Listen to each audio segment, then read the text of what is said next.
नमस्कार दोस्तों। उम्मीद करता हूँ कि आपका दिन बहुत अच्छा बीता होगा और आपकी ज़िंदगी बहुत ही अच्छी चल रही होगी। और परमात्मा से मैं दुआ करूँगा कि आप ऐसे ही सत्संग और भक्ति की बातें समझते रहें और अपने विवेक को हमेशा जगाते रहें और हमेशा उन्नति करते रहें भक्ति मार्ग में। तो दोस्तों, मैंने कल एक ऑडियो बनाई थी कबीर साहब के नूरी तत्व के ऊपर, जो आप लोग ने काफ़ी देखी और उम्मीद करूंगा कि आपको पूरी बात समझ भी आ गई होगी कि कैसे हमें भ्रमित किया जा रहा है, हमें कैसे संतों से दूर किया जा रहा है, हमें कैसे कबीर साहब से दूर किया जा रहा है अपना अज्ञान सुना सुना के। क्योंकि दोस्तों, एक समय ऐसा भी होता है जब हम कोई भी झूठी बात को बार बार सुनते हैं तो हमें वो झूठी बात भी सच्ची लगने लग जाती है। हमें इन झूठी बातों से बच के रहना है दोस्तों। अगर हम इनको सुनते भी हैं तो हमने विवेक और विचार को कभी नहीं छोड़ना है। हमेशा विवेक की तलवार से अज्ञान को काट दो, तब तो आप हमेशा सुरक्षित रहोगे। नहीं तो दोस्तों, कोई ना कोई आपको लूट लेगा दोस्तों आपको। इसलिए हमेशा बच के रहो, हमेशा अपने विवेक को जगाए रखो। तो दोस्तों, आज बात करेंगे सतगुरु कबीर साहब की देह के बारे में कि क्या है उनकी देह। क्योंकि आपको पता है कि संतों ने भी प्रूफ किया है कि वो कभी जन्म मरण में नहीं आते, यानी कि वो कभी माँ के गर्भ में नहीं आते, वो जन्म नहीं लेते और वो अपनी लाश को छोड़ के भी नहीं जाते। तो इसके ऊपर आज हमने कॉन्सेप्ट क्लियर करना है कि कबीर साहिब आखिर किस देह से बने हैं, किस तत्व से बने हैं, उनकी देह कैसी है। दोस्तों, सबको आपको बताना चाहूंगा सबसे पहले कि दो चीजें होती हैं, एक होता है देह और एक होता है विदेह, जिसे हम कहते हैं विदेह। दोस्तों, ये एक दूसरे के विपरीत अर्थक होते हैं। जैसे ऊंचाई का उल्टा गहराई, ज्ञान का उल्टा अज्ञान, अंधेरे का उल्टा प्रकाश, ऐसे ही देह का उल्टा विदेह। हमने इस विदेह को आज समझना है दोस्तों कि विदेह होता क्या है।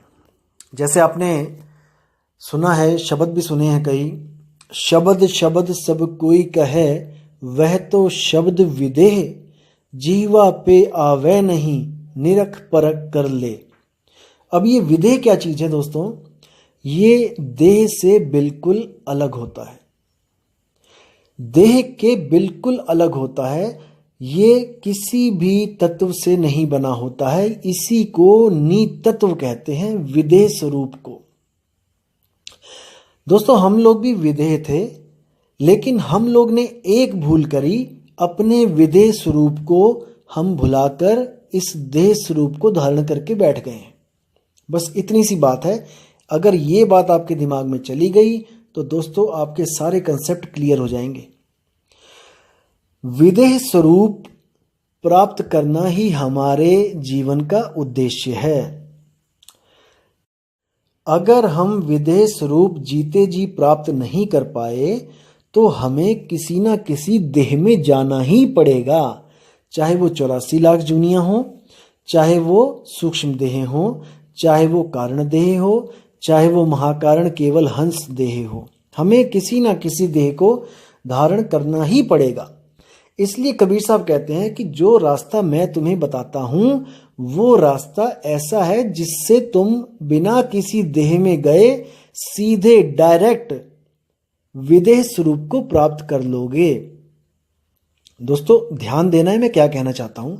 जैसे 10वीं तक जाने के लिए आपको पहली के बाद दूसरी, दूसरी के बाद तीसरी, चौथी, पांचवी, छठी, सातवीं, ऐसे करके आपको क्लासें पार करनी पड़ती हैं। एक क्लास का आधार, अगली क्लास का आधार पिछली क्लास होती है।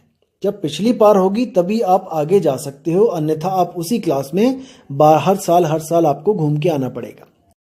इसी प्रकार दोस्तों, जो शरीर होते हैं, शरीरों में भी जाने का आधार एक शरीर को त्याग के दूसरे शरीर में जाना होता है, तभी आप एक के बाद एक शरीर को प्राप्त कर सकते हो, सूक्ष्म से सूक्ष्म शरीरों को प्राप्त कर सकते हो। जैसे सबसे जो स्थूल शरीर है, ये सबसे बड़ा शरीर है जो आप देख सकते हो अपनी आंखों से। उसके बाद जो सूक्ष्म शरीर होता है उसमें आप चले जाते हो, इसको छोड़कर उसमें चले जाते हो। सूक्ष्म के बाद आप कारण शरीर में आपकी सुरती चली जाती है। उसके बाद कारण शरीर से आप महाकारण, फिर केवल, फिर हंस, फिर आगे से आगे जितनी भी देह होती हैं आप एक देह को छोड़ के दूसरी देह में चले जाते हो, लेकिन भक्ति मार्ग में आपका आधार इन देहों को पार करने का ही होता है। यानी एक को छोड़ोगे तब दूसरी में जाओगे, तब तीसरी में जाओगे, तब चौथी में जाओगे। आप पहली से सीधे चौथी में नहीं जा सकते। ये प्रकृति का नियम ही ऐसा बनाया हुआ है कि आप बिना आधार के आप अगले शरीर को नहीं प्राप्त कर सकते। आपको पिछला क्रॉस करना ही पड़ेगा, तब आप आगे जाओगे। जैसे आप कन्याकुमारी से अगर आप कश्मीर जाना चाहते हो तो आपको एक एक शहर, जैसे कार से जाओगे तो एक एक शहर आपको जैसे ही छोड़ोगे उसकी बॉर्डर से पार करोगे तभी अगला शहर आएगा। तो ऐसे ही एक एक शहर करते करते करते आप कार से, आप कश्मीर से कन्याकुमारी या कन्याकुमारी से कश्मीर पहुंच जाओगे। आप ऐसा नहीं हो सकता कि आप एक शहर छोड़ के उस एक पूरा स्टेट छोड़ के आप आगे सीधे किसी दूसरे स्टेट से स्टार्ट कर दो, ऐसा नहीं होगा। बाय रोड जाओगे तो आपको हर गांव हर शहर क्रॉस करना ही पड़ेगा। और हर भक्ति मार्ग इसी पे आधारित है। आपको किसी भी गुरु के पास जाओगे आपको ये करना ही पड़ेगा। स्थूल से सूक्ष्म, सूक्ष्म से कारण, कारण से महाकारण, केवल हंस, आपको ऐसे ही जाना पड़ेगा। लेकिन केवल कबीर साहब का एक ऐसा मार्ग है जिसको कहते हैं विहंगम योग। कबीर साहब अपनी वाणियों में भी बताते हैं कि शब्द विहंगम चाल हमारी, कहे कबीर सतगुर दे तारी, खुले कपाट शब्द झनकारी, पिंडी अंड के पार सो देश हमारा है, कर नैनो दीदार महल में प्यारा है। ये चेतावनी वाणी है दोस्तों। ये चेतावनी दे रहे हैं कि तुम इन शरीरों से गुजर के मत जाना, नहीं तो आगे सतलोक, अलखलोक, अगामी लोक, अकैलोक, इसमें फंस जाओगे आप। क्यों? क्योंकि आदि माया कीनी चतुराई, झूठी बाजी पिंड दिखाई, अवगति रचना रची अंडमाही, ताका प्रतिबिंब डाला है। ये जो माया है इसने प्रतिबिंब यानी कि परछाई, एक तरह से जैसे शीशे में हमें अपना प्रतिबिंब दिखाई देता है, शीशे के अंदर होता कोई नहीं है, आप ही को आप ही का प्रकाश दिखाई दे रहा है, आपको अपनी ही शक्ल दिखाई दे रही है। इस तरह माया ने भी एक प्रतिबिंब लगा रखा है वहां पर, जिसके पास आप जितना आगे से आगे जाते रहते हो प्रकाश उतना ही बढ़ता रहता है। जैसे दोस्तों आप अंधेरे में जा रहे हो और बहुत दूर आपको एक प्रकाश का बल्ब दिखाई दिया 100 वाट का, आपको दिख रहा है बल्ब, लेकिन आप तक उसकी रोशनी नहीं पहुंच रही है। लेकिन आप धीरे धीरे धीरे उसके पास जाने लगोगे तो धीरे धीरे उस बल्ब का प्रकाश बढ़ने लगेगा, और जैसे ही उस बल्ब के 1 फुट दूर तक जाओगे वहां पर अनंत प्रकाश होगा। यानी अंधेरे के मुकाबले में इतना प्रकाश होगा कि आपकी आंखें भी नहीं खुलेंगी, क्योंकि आप अंधेरे से एकदम रोशनी में आए हो। तो दोस्तों इसी प्रकार से माया ने एक ऐसा जाल बुन रखा है कि वहां से कोई बच के नहीं निकल सकता। इसलिए कबीर साहब ने वहां पे अपनी चाल ही बदल दी है। कबीर साहब ने बाकी चालों को मना कर दिया, मकड़ी की चाल, चींटी की चाल, मछली की चाल को मना कर दिया कि इन चालों से आपका कल्याण नहीं होगा। जो मैं आपको चाल दूंगा वो है विहंगम चाल। विहंगम चाल का मतलब ये नहीं कि कोई अज्ञानी आपको बताता है कि ये हमने नहीं बनना पक्षी, हमने क्यों उड़ जाना है यहां से वहां। नहीं दोस्तों, ये चाल है, ये सूरत की चाल है। अगर इस शरीर को त्यागना चाहते हो सही तरीके से कि दोबारा इन शरीरों में वापस ना आना पड़े, तो दोस्तों आपको विहंगम चाल के अलावा और कोई चाल नहीं बचा सकती। इसको ध्यान से दिमाग में इसको समझ के डाल लो अच्छी तरह, निकले ना ये गलती से भी। विहंगम चाल के अलावा आप नहीं बच सकते। जैसे इस पूरी धरती पर आग लग जाए, ये नष्ट हो जाए, तो दोस्तों केवल और केवल वही बच पाएगा जो आसमान में उड़ सकता है। नहीं तो हाथी से लेके वेल मच्छी तक, चींटी से लेके इंसान तक कोई नहीं बचेगा। केवल वही बच सकता है जो पक्षी की तरह उड़ना जानता है, क्योंकि पक्षी का आकाश घर है, पक्षी आकाश में भी रह सकता है। इसी प्रकार जो सूरत का असली घर है उसको हम शब्द बोलते हैं। अपने घर को छोड़कर वो इस 3 लोक के घर में जब आई, इसके बाद वो वापस नहीं जा पाई। इसीलिए ये 3 लोक ही बंधन का कारण है। शब्द से सूरत का अलग होना ही बंधन का कारण है। जब सूरत वापस अपने शब्द में लग जाएगी, उसके बाद वहां से उसको कोई नहीं हटा सकता। अब कुछ लोगों के मन में संशय आएगा कि अगर वो वहां जा रही है, सूरत शब्द को में समा रही है या वहां पर अगर जुड़ रही है, तो वो कल को उससे अलग भी हो सकती है। ये भी आपके दिमाग में सवाल आएगा। दोस्तों ऐसा नहीं है। ये जो सूरत है ये बहुत सयानी है। कैसे? जैसे आपको कभी किसी कूलर या फ्रिज से करंट लग जाए और बहुत भयानक करंट लगे और आप उछल के गिर के उधर दूसरी साइड पड़ो, तो दोस्तों याद रखना अगली बार आप बच बच के निकलोगे वहां से। ये गुण है सूरत का। अगर सूरत को पता लग जाए कि मैं यहां फंसी हुई थी और इतने जन्मों से मैं फंसी हुई हूं, दोस्तों गलती से भी दोबारा इधर को मुंह नहीं करेगी। दूध का जला छाछ भी फूक फूक के पीता है, इसको ध्यान रखना दोस्तों। एक बार अगर इसको रास्ता मिल जाए ना निकलने का, ये गलती से भी दोबारा इस तरफ मुंह नहीं करेगी। इसीलिए साहिब कहते हैं कि हंसा तू तो सबल था, हल्की तेरी चाल, रंग कुरंगी पड़ गया ताते हुआ बुरा हाल। कि हे हंसा तू पहले विदेश रूप में था, लेकिन गलती से तूने अपने उस स्वरूप को भूल गया और तुम इस दुनिया में आए और तब से एक बार भी वापस नहीं जा पाए। अगर तुम वहां पे अपने विदेश रूप को दोबारा प्राप्त कर लो तो तुम्हें इस देह की कोई जरूरत नहीं पड़ेगी। यह है सतगुरु कबीर साहब के विदेश रूप का ज्ञान। और सतगुरु कबीर साहब स्वयं विदेश रूप हैं, वो किसी तत्व से नहीं बने होते हैं। जब धर्मदास जी ने उनसे पूछा कि महाराज आप भोजन कर लो, आप सत्संग कर रहे हो इतनी देर से, भोजन प्रसादी कर लो, समय हो गया है, तो उस कबीर साहब ने क्या बोला कि हे धर्मदास, मैं ये वाला भोजन नहीं करता हूँ, मेरा भोजन कुछ और है। तब वो कहते कि भाई ऐसा कैसा शरीर है आपका, ब्रह्मा विष्णु महेश तक भोजन करते हैं, सब करते हैं, आप क्यों भोजन नहीं करते हो? तब उन्होंने कहा कि मेरी जो आपको देह दिखाई दे रही है वो केवल प्रकाश की देह है, नूरी प्रकाश की। नूरी को नूर कहते हैं, प्रकाश कहते हैं, प्रकाश की देह है। जैसे आप देखोगे कि बारिश की बूंदें जब हो रही होती हैं या फिर हो चुकी होती हैं तो एक इंद्रधनुष निकल आता है। वो इंद्रधनुष देखने में लगेगा आपको कि 7 रंग की देह है कोई, लेकिन दोस्तों वो होता क्या है, एक ही प्रकाश की किरण जब बारिश की बूंद के अंदर से निकलती है तो आप देखेंगे तो वो 7 रंग में बदल जाती है। एक ही प्रकाश की जो धारा है, किरण है, वही 7 रूप में, 7 कलर्स में फैल जाती है और इंद्रधनुष का निर्माण करती है। तो वहां पर धनुष है नहीं। अगर आप हेलीकॉप्टर लेके जाओगे वहां पे इंद्रधनुष को ढूंढने तो आपको वो मिलेगा नहीं।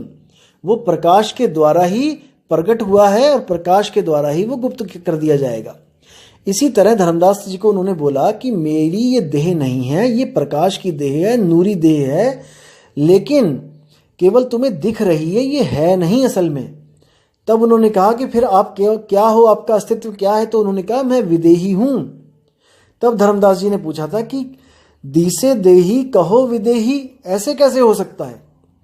तब वहां पर कबीर साहब ने अपना भेद बताया था कि मैं विदेही हूं और ये प्रकाश की देह केवल दिखने में आ रही है। इसीलिए 52 कसनियों से कबीर साहब बचे। 52 बार मारा गया उनको, लेकिन वो बचे।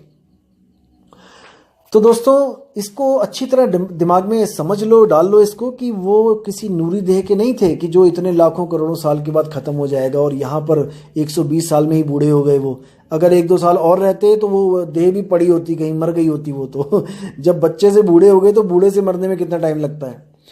तो दोस्तों इन भ्रम को अपने दिमाग से निकाल देना है और कबीर साहब को दोबारा से अपने मन में स्थान दीजिए। मैं एक एक वाणी क्लियर करूंगा साहिब की, वो क्या बोल रहे हैं, और अज्ञानियों से हमेशा दूरी बना के रखें और इन पाखंडी गुरुओं से हमेशा बच के रहें, जो आपकी जो श्रद्धा का गलत फ़ायदा उठाते हैं, आपको पत्थरों को पुजवा देते हैं, आपको गंगा नदी में डुबकियां लगवा देते हैं। दोस्तों मैं अभी हरिद्वार गया हुआ था, वहाँ पर एक औरत आई हुई थी और अपने गुरुजी के साथ आई हुई थी। 5 औरतें एक साथ नहाने लगी। दोस्तों इतना तेज फ्लड आया वहाँ पे, जो नदी चल रही थी, एक उसी वक्त पैर फिसला और निकल गई और उसको कोई बचा भी नहीं पाया, इतनी भारी थी कि उसको पता ही नहीं लगा कि गई कहाँ। तो दोस्तों ऐसा नहीं करना है। ये जो गंगा है, जो असल में गंगा बोला गया है, ये हमारी देह के अंदर ही है, ये बाहर की गंगा नहीं है दोस्तों। और जैसे बताया गया है कि इतने बड़े बड़े ग्रंथ लिखे गए हैं, महाभारत लिखी गई है, रामायण लिखी गई है, दोस्तों इनके बनाने का मकसद कुछ और था। ये लोगों के आचरण को ऊंचा करने के लिए बनाई गई थी। पुरुषोत्तम राम को जैसे एक आचरण वाला पुरुष बनाया गया था, पुरुषोत्तम बनाया गया था कि लोग उसके आचरण को अपनाएं। लेकिन हम लोग ने क्या किया, आचरण तो हमारा रावण वाला ही है, लेकिन हमने राम की पूजा करनी स्टार्ट कर दी। दोस्तों बस गलती यहीं पे करी है। ये जितने भी नाम हैं, ये इनका कोई मतलब होता है दोस्तों, ऐसे ही नहीं रखे गए हैं। जैसे शिव, शिव का जो नाम है, अब देखो शिव में ई की जो मात्रा है वो ईश्वर का संकेत करती है। अगर वो ई की मात्रा हटा दी जाए तो क्या रह जाता है दोस्तों? शव। शव क्या है? हमारा ये शरीर ही तो है। जब इसी शरीर में सुरत रूपी ईश्वर उतरता है तब वो शिव कहलाता है दोस्तों। अगर वो सुरत निकल जाए बाहर तो वो शव बन जाता है। इसी तरह दुर्गा। दुर्गा का क्या मतलब होता है? दुर्ग। दुर्ग यानी एक महल, एक किला। दुर्ग आ यानी कि किले में आ, बाहर मत भटक ए जीव, बाहर परमात्मा नहीं मिलेगा, बाहर तुझे देवी देवता भी नहीं मिलेंगे। अगर दुर्गा को भी प्राप्त करना है तो वो हमारे कंठ चक्र में विराजमान है। इस दुर्ग में आ यानी इस शरीर की तरफ आ, साधना कर। अब देखिए ब्रह्मा जो है वो क्या है? ब्रह्म आ। अगर आप ब्रह्म के करीब आते हो तब आप ब्रह्मा को प्राप्त कर सकते हो। ब्रह्म की तरफ आ, और ब्रह्म कहाँ है? हमारी देह में ही तो ब्रह्म है। अब कहते हैं शंकर। शंकर का क्या मतलब है? संकर, संग कर। संग यानी कि साथ, कर यानी कि करो, साथ करो। किसका? योग का। जब आप किसी का साथ करते हो तो आप एक से दो होते हो और उसको योग कहा जाता है। शंकर, योग कर। देखो आप शंकर जी भी योग कर रहे हैं। उसके बाद कहते हैं विष्णु। विष्णु का क्या मतलब है? जो पूरे विश्व में अणु अणु यानी हर एक अणु में जो व्याप्त है वही विष्णु है। कोई पत्थर की मूर्ति नहीं है, 4 हाथ वाली और गदाधारी की आप उसकी पूजा कर रहे हो। इसी तरह दोस्तों भगवान को क्या बोला गया है? भगवान 5 अक्षरों का मेल है। भ, ग, व, आ और न। भा से भूमि, गा से गगन, वा से वायु, आ से अगन, ना से नीर। यही भगवान का असली रूप है। और जो भी इन 5 तत्वों से बना है वो भगवान ही है। वो भगवान ही है दोस्तों। आप भी भगवान ही हो। आप भी इस सृष्टि को चलाने में उतने ही मददगार हो जितना लोग कहते हैं कि भगवान दुनिया चला रहा है। अगर आप बच्चे पैदा करना बंद कर दो दोस्तों, ये दुनिया खत्म हो जाएगी। आप अपना अपना रोल निभा रहे हो। इंसान रूप में आप ही निरंजन हो और औरत के रूप में आप ही दुर्गा हो, आप ही महामाया हो। अब दोस्तों जो रामायण में जितने भी पात्र हैं उनका भी नाम इसी तरह बहुत बड़े अर्थ लेके बैठा है। जैसे जो राम है वो क्या है? रमता राम। जो इस शरीरों में रम रहा है वही राम है। जब वो राम आता है आपके पास तो सीता भी आती है। सीता का क्या मतलब है? शीत। शीत यानी ठंड, यानी ठंडक। जब वो राम आता है तो आपका कलेजा ठंडा हो जाता है, आपको संतुष्टि आती है। और जो लक्ष्मण है वो क्या है? लक्ष्मण। अपने मन पर लक्ष्य रखो। जब आप देखोगे लक्ष्मण हमेशा तीर कमान लेके सोया तक नहीं, बस वो चक्कर काटता था, पहरा देता था। इसी तरह हमने भी अपने अपने मन पे पहरा लगाना है। लक्ष्मण। हमारा जो लक्ष्य होना चाहिए वो मन को रोकना होना चाहिए, मन को मारना होना चाहिए। जैसे हम निशानों पे लक्ष्य लगाते हैं। अब आगे क्या है? दशरथ यानी कि 10 इंद्रियों के जो रथ पे सवार है वो ही दशरथ है, जो कि बार बार दुख में वियोग में मर रहा है राम के। यानी रमता राम जब तक आपको नहीं मिल रहा है, आपका जो जीव है वो बार बार जन्म और मरण में पड़ा हुआ है और इन 10 इंद्रियों के बस में है। अब क्या है? हनुमान। हनुमान का क्या मतलब है? हनुम यानी कि हनन करना, मान यानी अपने अहंकार का। हनुमान की तरह सेवक बनना है। हनुमान बहुत बड़े बजरंगी जिसको कहते हैं बहुत ताकतवर थे, लेकिन राम के आगे ऐसे दीन होते थे कि उनसे बड़ा कोई सेवादार नहीं है, चरणों की धूल है। तो अपने अहंकार का हनन करना है हमने और गुरु के चरणों में हमने हनुमान की तरह अपने आप को पेश करना है, निछावर कर देना है। अब विभीषण मतलब क्या है? विभीषण का मतलब है वी से विवेक और भीषण यानी कि बहुत ज्यादा। दोस्तों राक्षसों के पास रहता हुआ भी वो इतना विवेकी था कि उसने राक्षसों का साथ नहीं दिया और अपने राक्षसों से अलग भगवान का साथ दिया।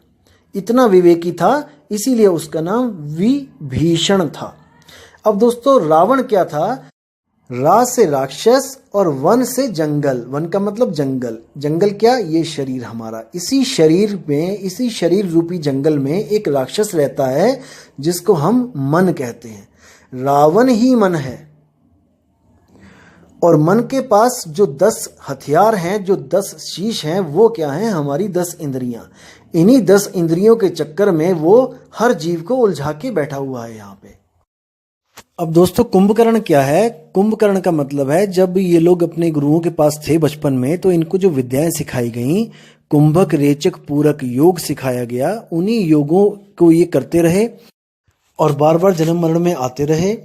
कुंभी नरक रूपी गर्भ में बार बार उल्टे लटकते रहे, इसीलिए इनका नाम कुंभकर्ण पड़ा। और जो मेघनाद है वो क्या है? वो है मेघों का नाद, यानी कि मेघ यानी बादल, और उसकी जो गर्जना है उसको नाद कहते हैं। तो इसी मेघनाद को अनहद नाद बोला गया है। और जो योगी साधु हैं वो मेघनाद यानी कि अनहद नाद में उलझे हुए हैं और लोगों को भी उलझाते हैं, लेकिन इन सबको राक्षसों की कैटेगरी में रखा गया। हालांकि ये बहुत उच्च कोटि के ब्राह्मण यानी कि ये भी योगी थे। तो ऐसे भी योग हैं जो आपको लगेगा कि हमें गुरु भक्ति करवा रहा है, लेकिन वो भक्ति आपका नाश करने के लिए बनाई गई है। इसी प्रकार दोस्तों गीता में भी ये बताया गया है, 7वें अध्याय का 4था जब श्लोक आप पढ़ोगे तो उसमें साफ लिखा है कि पृथ्वी जल अग्नि वायु आकाश, ये तो हो गए 5 तत्व, और मन बुद्धि तथा अहंकार, ये 8 प्रकार से विभक्त मेरी भिन्ना प्रकृतियां हैं।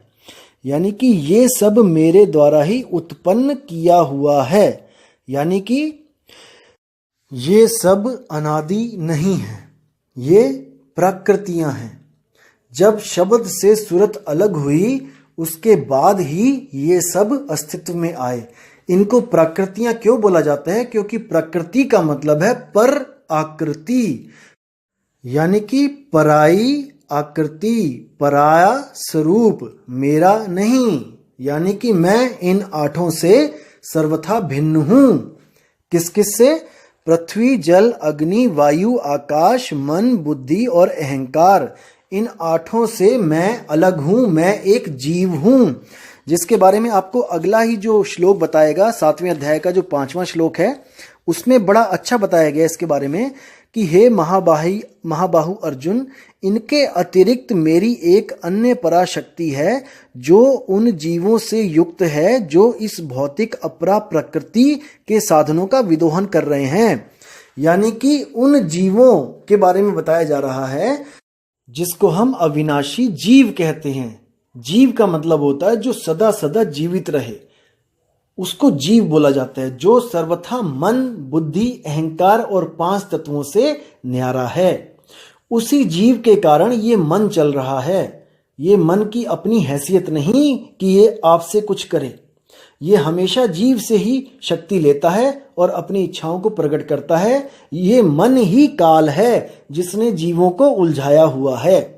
जब तक आप जीव और मन को अलग अलग नहीं कर पाओगे, जब तक आपकी मुक्ति संभव नहीं है, क्योंकि आपने अपनी आकृति को, अपने स्वरूप को भूल के पर आकृति को ग्रहण कर लिया है। मन भी पराया है, माया भी पराई है। लेकिन ये उसी प्रकार है दोस्तों जैसे अध्याय 2 में बोला गया था कि लोग आत्मा के बारे में बताने पर भी आत्मा के बारे में समझ नहीं पाएंगे कि वो कैसा है, क्या है। इसीलिए 7वें अध्याय के 3 श्लोक में साफ साफ बोला गया कि कई हजार मनुष्यों में से कोई एक इस प्रकार की सिद्धि के लिए प्रयत्नशील होता है।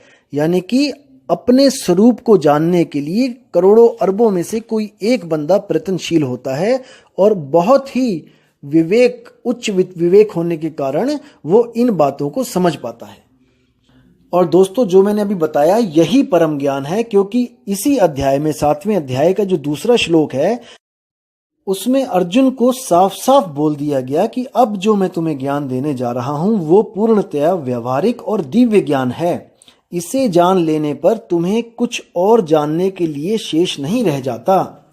तो दोस्तों यही मैं बोलना चाहता हूं कि अगर आपने इन 8 प्रकृतियों से यानी पर आकृतियों से, पर स्वरूप से अपना पीछा छुड़वा लिया और अपने निज स्वरूप को प्राप्त कर लिया, इसके अलावा और इस दुनिया में कोई भी ज्ञान शेष नहीं रह जाता। जो कृष्ण ने बोला है वही सेम मैं बोलना चाहूंगा यहाँ पे, लेकिन कृष्ण जी ने वो दिव्य ज्ञान दिया नहीं। जो विधियां बताई हैं वो योग से रिलेटेड बताई हैं, इस शारीरिक योग के रिलेटेड बताई हैं, शरीर को कष्ट देने की विधियां बताई हैं। तो दोस्तों इसीलिए हमें एक परम गुरु की जरूरत पड़ती है। जैसे गीता में भी बोला गया है, हे अर्जुन तुम इस दिव्य ज्ञान को प्राप्त करने के लिए ऐसे गुरु के पास जाओ जिसने अपने स्वरूप को प्राप्त कर लिया हो, जो स्वरूप सिद्ध गुरु हो। अध्याय 4 और श्लोक 34वां इसी गुरु की तरफ इशारा करता है। दोस्तों आप गीता उठाइए और देखिए, उसमें साफ लिखा है। और देखिए अध्याय 3 का 17वां श्लोक, उसमें भी साफ साफ लिखा है कि जो व्यक्ति आत्मा में ही आनंद लेता है, यानी अपने आत्म स्वरूप में आनंद लेता है, अपने आप को मन नहीं समझता है, मन माया से अपने आप को परे समझता है, जिसका जीवन आत्म साक्षात्कार युक्त है, जो अपने ही आत्मा में पूर्ण संतुष्ट रहता है, उसके लिए कुछ करणीय कर्तव्य नहीं होता। उसको कोई पूजा पाठ, उसको कोई नित्य नेम, उसको कोई यज्ञ या फिर कोई तीर्थ व्रत पूजा कुछ करने की जरूरत नहीं होती है। अगले ही श्लोक में क्या लिखा है दोस्तों, 18वें में, उसमें लिखा है कि स्वरूप सिद्ध व्यक्ति के लिए ना तो अपने नियत कर्मों को करने की आवश्यकता रह जाती है, यानी जो आप पूजा पाठ कर रहे हो, कुछ भी कर रहे हो, अब इसकी कोई ना तो आवश्यकता रह जाती है, ना ऐसा कर्म करने का कोई कारण रह जाता है, यानी कि अब इसको करने का कारण भी कोई नहीं है, क्योंकि आपको ये सब करने के बाद जो प्राप्ति होनी थी, जिसके लिए आप ये सब कर रहे थे, वो आपको स्वरूप सिद्धता में ही सब कुछ मिल गया। हाथी के पांव में सबका पांव, यानी कि हाथी के पैर का इतना बड़ा साइज होता है कि उसमें सबके पांव समा जाते हैं। तो इसलिए आपको कुछ करने की जरूरत नहीं है। और उस स्वरूप को पाने के बाद क्या होगा, वो आगे क्या लिखा है, उसे किसी अन्य जीव पर निर्भर रहने की आवश्यकता भी नहीं रह जाती है, यानी कि उसे अब कोई नहीं चाहिए। जैसे मैंने बताया था कि गुरु से तैराकी सीख ली बच्चे ने, अब उस नदी में वो अकेला ही छलांगे मारेगा, अकेला ही नदी को पार कर लेगा। अब उसे किसी भी जीव की जरूरत नहीं है, ना उसे किसी भगवान की जरूरत है। अब वो स्वयं से ही स्वरूप सिद्ध हो चुका है और जहां से बिछुड़ा था वहां पे जाके वो मिल चुका है। अब उसे किसी की जरूरत नहीं है। तो दोस्तों अब सत्संग को यहीं विश्राम दूंगा और आपको बताना चाहूंगा कि परसों एक मेल आई थी मुझे और भाई ने बहुत ही सुंदर सवाल पूछा था कि आप कबीर कबीर करते हो, नानक नानक करते हो, अगर आप किसी अमेरिकन को या फिर किसी और कंट्री के बंदे को अगर आप समझाओगे तो वो तो कबीर और नानक को फॉलो ही नहीं करते हैं, तो आपका ज्ञान उनके लिए यूजलेस है, आपका कबीर और नानक उनके लिए यूजलेस है।